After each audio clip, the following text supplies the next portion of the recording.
faithfully sharing value, exploring great books from around the world. Hi, this is Sally's Book Talk. Today I'm breaking down this awesome book, Chungking Mansions at the Edge of the Global Center. When you think of Hong Kong, isn't the first thing that comes to mind the dazzling Victoria Harbor, bustling streets, and sharp dressed office workers rushing around? Yep, these are the classic images of Hong Kong, hailed as the Pearl of the Orient, a global metropolis. But hey, did you know? Right in Hong Kong's busiest Tim Sha Tsui, there's this rundown spot, mostly filled with black folks coming and going, with narrow, dim hallways. That's where director Wong Kar-wai shot Chungking Express. If you've seen it, you'll never forget it. This place is Chungking Mansions, one of Hong Kong's most fascinating buildings. It's dubbed the Little United Nations, the world's most globalized tower. Time magazine in the US called it Asia's prime example of globalization. A long-standing travel guide, Lonely Planet, hailed it as a must-visit for hippies seeking exotic cultural experiences. Today, the book we're covering is a deep, comprehensive anthropological dive into Chungking Mansions. The author is Professor Gordon Matthews, who chairs the anthropology department at the Chinese University of Hong Kong. He's American, lives and works in Hong Kong, and knows mainland China well. His research is both grounded and globally minded. It's rare to see an anthropology book on just one building. Buildings aren't just structures. The real stars are the people living there. Their lifestyles capture modern society's essence, with all sorts of social ties weaving in and out every single moment. Honestly, studying Chungking Mansions means studying how Hong Kong, all of China, and even the whole world operate and evolve today. The book covers 5 parts: place, people, goods, law, and future, packed with stories throughout. To help you grasp the book's structure fast, I'll split it into 3 main chunks. First chunk: how has Chungking Mansions changed over the past 50 years? Second chunk: what exactly is the low-end globalization behind Chungking Mansions? What are its elements, pathways, and features? Third chunk: the significance and value of Chungking Mansions to Hong Kong, all of China, and the world. Let's take a look together at the historical evolution of Chungking Mansions. At first, you must be wondering, why is Chungking Mansions so special? In the busiest part of Hong Kong, Kowloon, there's actually a dilapidated old building. This vibe doesn't seem right, huh? It looks a bit jarring. Actually, Chungking Mansions wasn't like this at first. It was originally the site of Chungking Market in Tsim Sha Tsui, Hong Kong, later rebuilt into a building and completed in 1962. With 17 floors, it was quite a big project in Hong Kong in the 1960s, and pretty famous. Since the mid-19th century, TCM Sha Tsui, where Chungking Mansions is located, has been home to a large South Asian population. Later, the Kowloon Mosque was rebuilt nearby, and the Muslim population grew even more.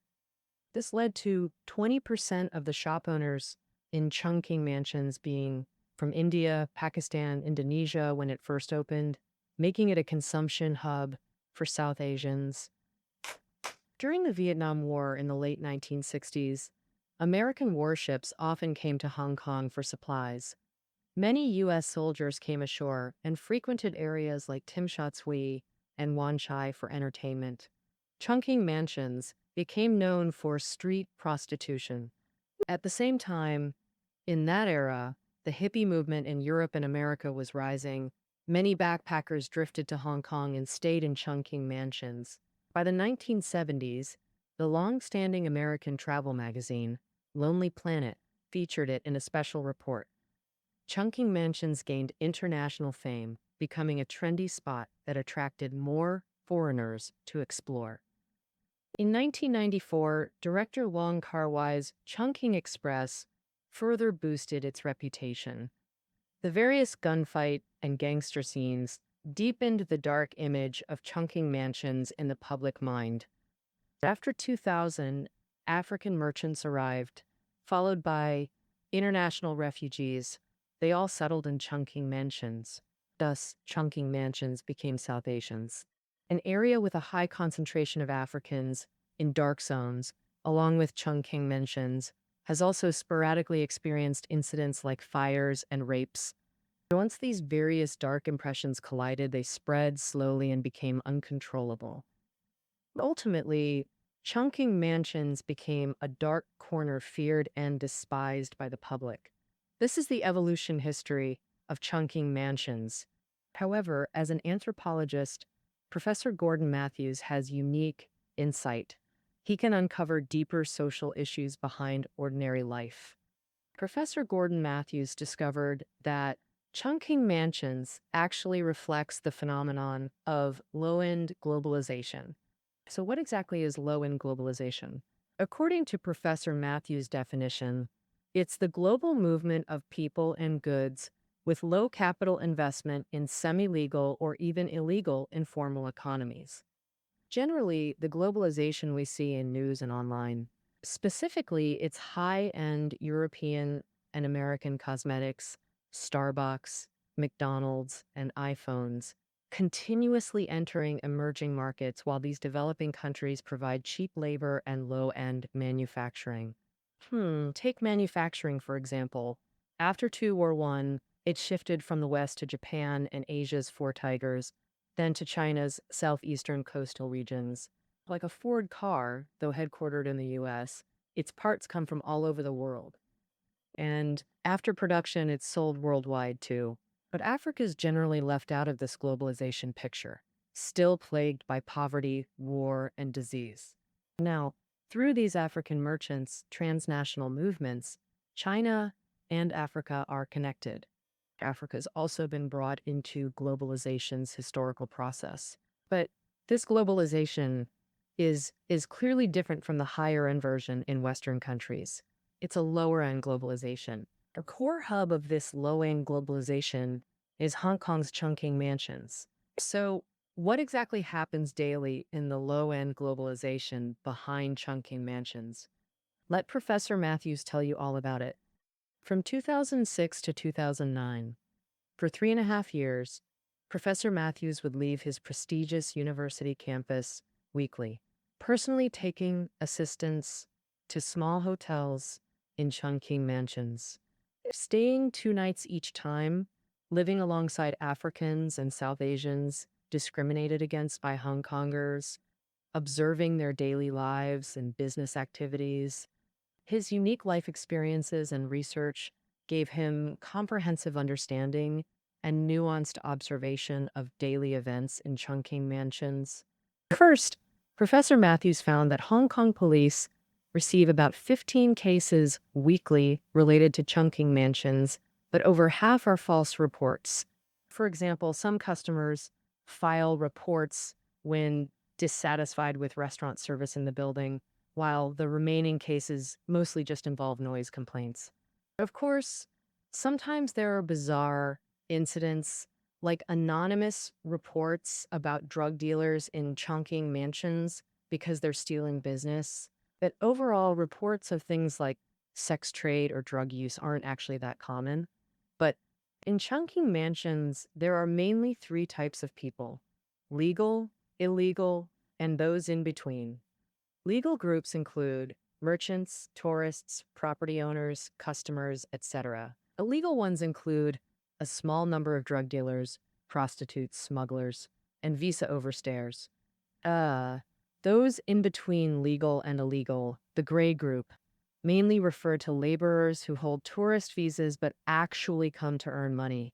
So actually, Chungking Mansions isn't some gang-infested place with rampant theft. It has lower crime rates and more legal compliance than other parts of Hong Kong. Even Pakistanis and Indians with historical conflicts, or Sikhs, Hindus, Muslims, and Christians with religious tensions, coexist peacefully here. The reason's simple: everyone's just trying to make more money. In a foreign land, it's better to avoid trouble. So they set aside secondary conflicts over religion and ethnicity, focusing on the main goal: earning money means public order here is far less severe and chaotic than outsiders imagine. This effectively clears up misunderstandings and biases from uninformed onlookers. You could say this is one of the biggest insights Professor Matthews shared from his firsthand research. But there's more.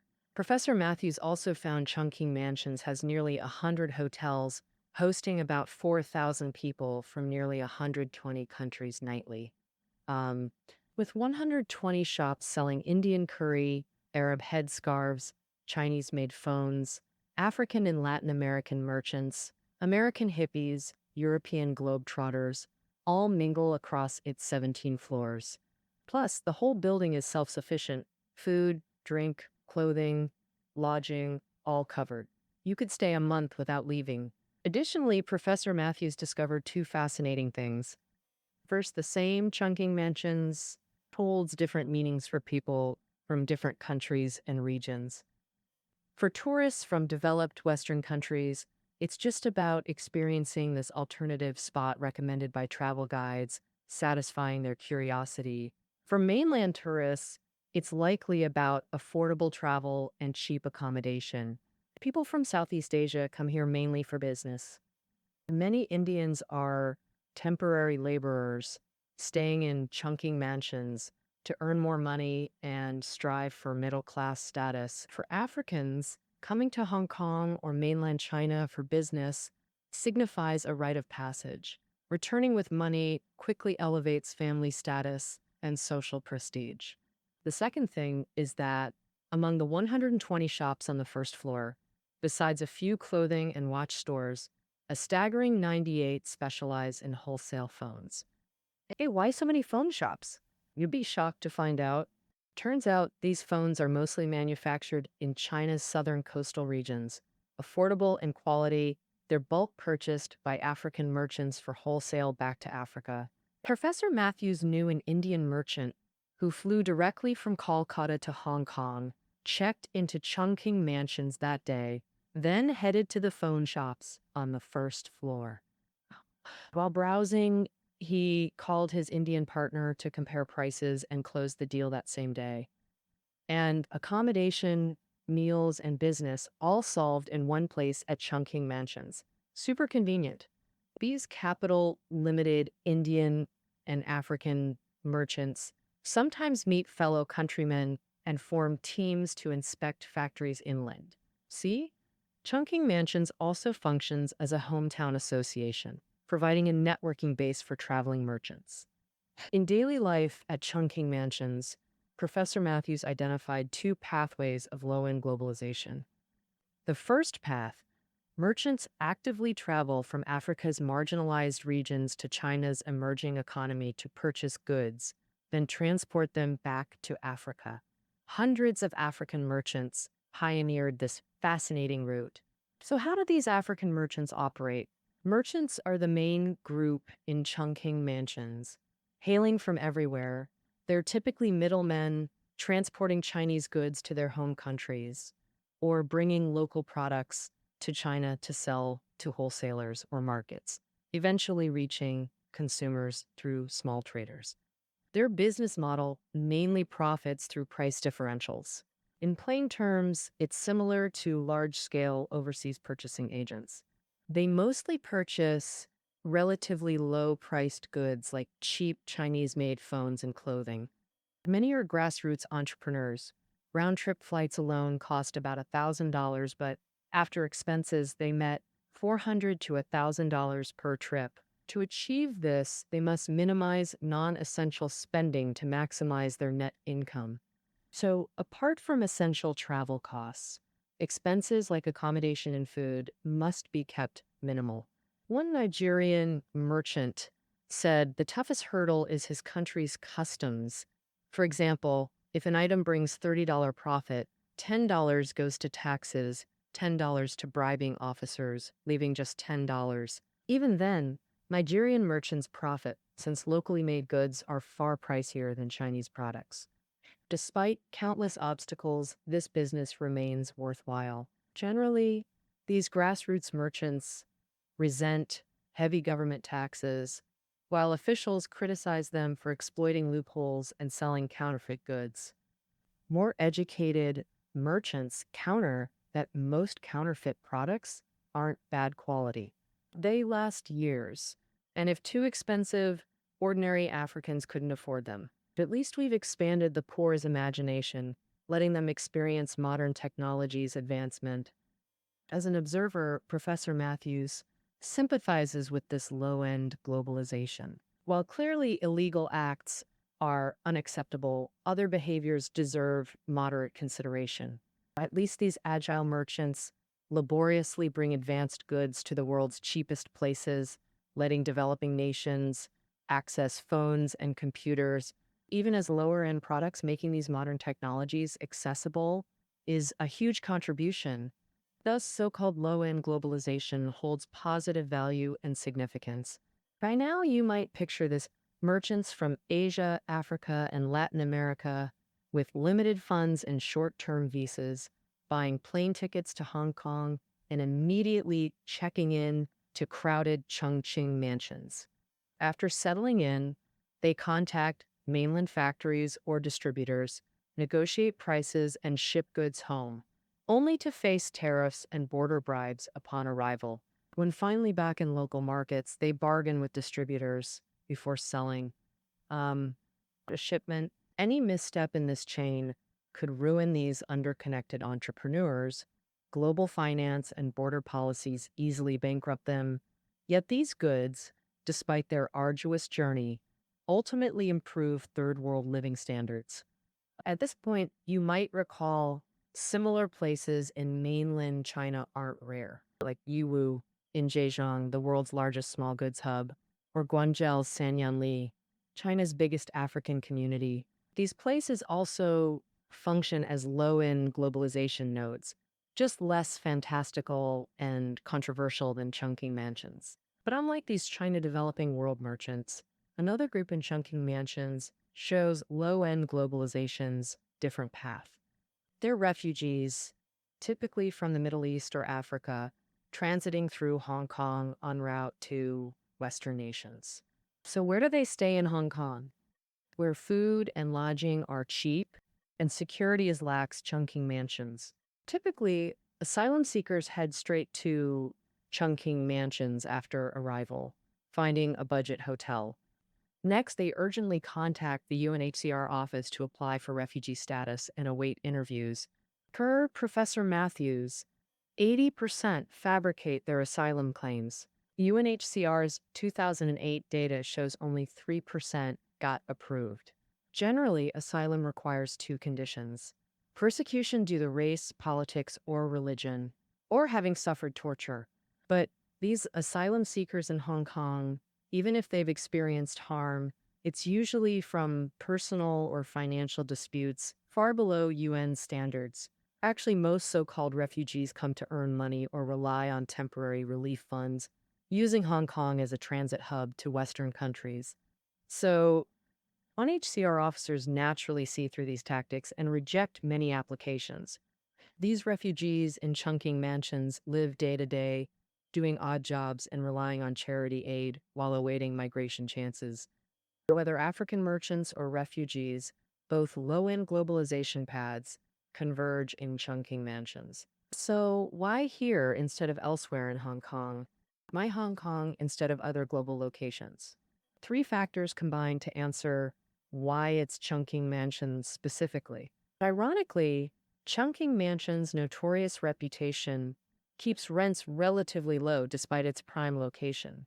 Thus, fragmented property ownership causes endless disputes among landlords, preventing unified management. This ironically lowers operating costs for small hotels.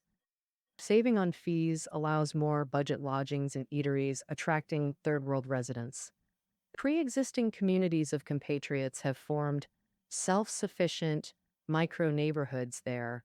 Inside, you can eat homeland cuisine while networking for business tips within your community. These factors create path dependency, drawing more developing world merchants. Second, why Hong Kong globally? That's thanks to Hong Kong's unique advantages. As a global hub and free trade port, It offers abundant, affordable flights and shipping, accessible even from Africa. Plus, its visa policies are exceptionally traveler friendly. See, getting visas to developed countries like the US or UK is super strict.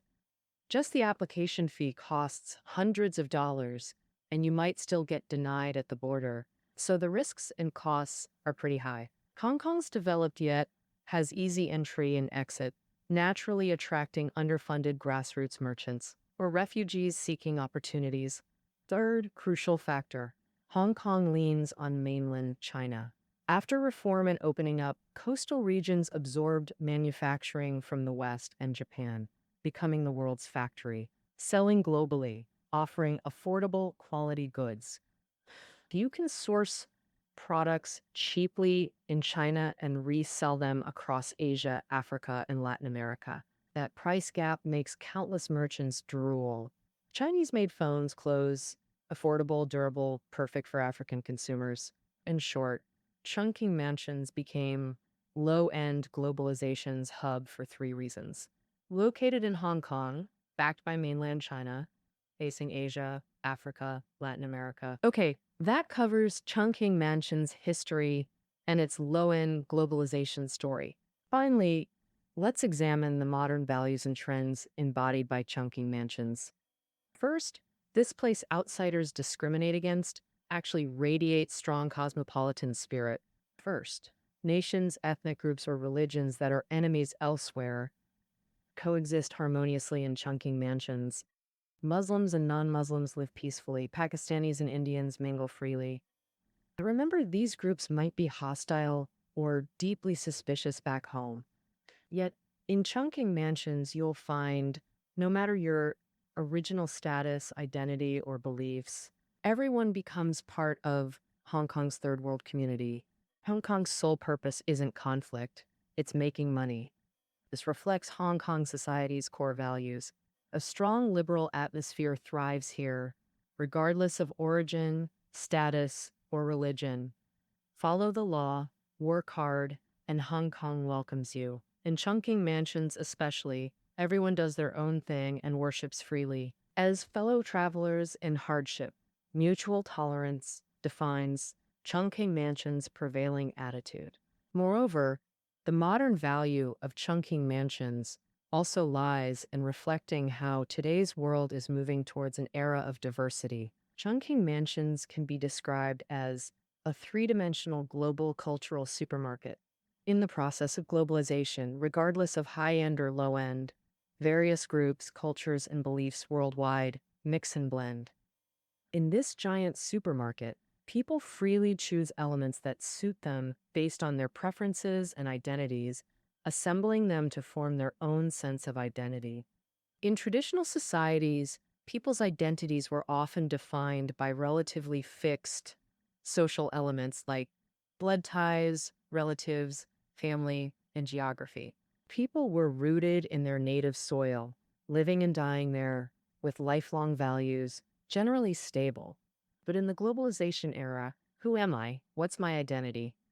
What values do I embrace? The answers to these questions require people to actively choose for themselves. The more developed a country or city, the more evident this global cultural supermarket becomes. For example, in places like Hong Kong, New York, Paris, and London, people, capital, and information flow freely from around the globe. Those living there must set aside ideological differences and disputes from their original societies to live and work better and more harmoniously. Today in Europe, the terrorist attacks in many cities are undoubtedly intense frictions arising in the context of globalization. If different ethnic or religious groups don't respect others' cultures or beliefs, tragic conflicts will keep occurring. In this light, Chungking Mansions is undoubtedly a good example. Of course, the role and significance of Chungking Mansions aren't static. They change with the times. After 2009, with renovations, enhanced property management and security, the building's exterior and internal fire safety improved.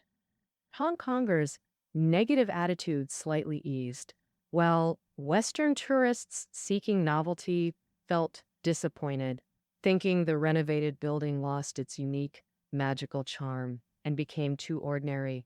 In recent years, there's been ongoing talk in Hong Kong media about demolishing and rebuilding Chungking mansions. Perhaps one day, this storied building will vanish and its third world transient residents will move elsewhere.